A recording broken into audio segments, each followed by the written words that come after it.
తర్వాత అంటే ఈ ప్రపంచం అంతా ఒక జీరోగా బతుకుతుందని అర్థమైంది నాకు. ఎవరికి జ్ఞానమే లేదు ఈ ప్రపంచంలో. కొత్తగా ఎల్కేజీ నుండి నేర్చుకోవాలంటే మళ్ళీ పిఎస్ఎస్ఎం ఛానల్ తప్పకుండా చూడండి, మీకు అర్థమవుతుంది.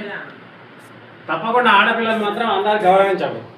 ఆడపిల్లలు గౌరవించని ఇల్లు మనం ఎన్నో పురాణాలు చూసినాం. సీతాదేవిని కన్నీరు పెట్టించిన రావణాసురుడు సర్వనాశనమయ్యాడు. అలాగే ద్రౌపదేవిని కన్నీరు పెట్టించిన కౌరవులు సర్వనాశనమయ్యాడు.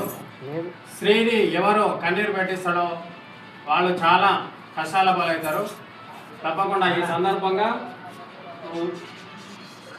ఇప్పుడు మా అబ్బాయికి ఆనంద్కు మా బామ్మర్ది యాదయ్య మా చెల్లెలు ఇలా కూతురునిస్తున్నారు. ఈ సందర్భంగా చెప్తున్నాను నేను.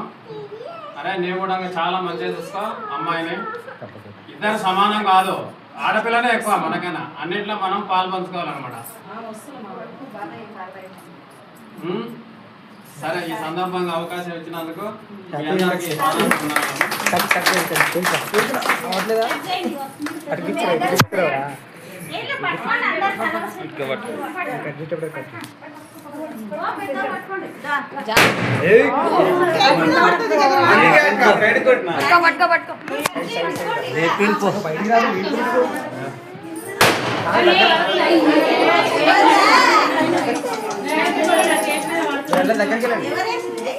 ఆడే ఎడ్డుకోరే